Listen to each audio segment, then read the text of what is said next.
ওই সময় এরশাদ বলো আর হাসিনা বলো আমাকে আটকে রাখতে পারে না, শুধু জাস্ট মনোবল এবং সাহস নিয়ে সিভিল নেতৃবৃন্দ পার্লামেন্টে আছে, পার্লামেন্টের বাইরেও আছে, তাদেরকে কিভাবে মনোবল দিয়েছি তারাই ভালো জানে।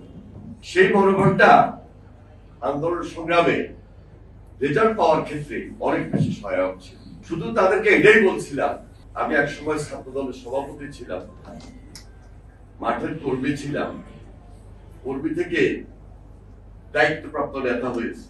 তোমাদের বয়সে ওই সময় এরশাদ বলো আর হাসিনা বলো আমাকে আটকে রাখতে পারে না, এবারও তোমাদেরকে হাসিনা আটকে রাখতে পারবে না, শুধু জাস্ট মনোবল এবং সাহস নিয়ে।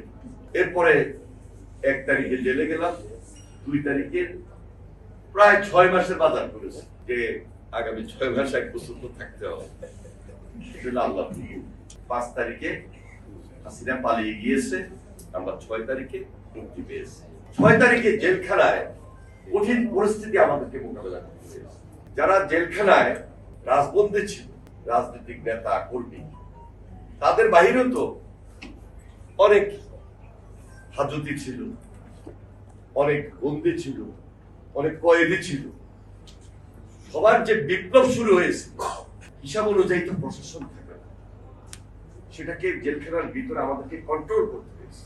এবং 6 তারিখ সকালে যে পরিস্থিতি হয়েছে সেটা যদি আমরা সেখানে কন্ট্রোল না করতাম তাহলে বাংলাদেশের জেলখানার পরিস্থিতি চিত্র ভিন্ন হইতে পারত। বিকাল বেলায় আমরা পরে জামিন পেলাম, মুক্তি পেলাম, বের হয়েছি।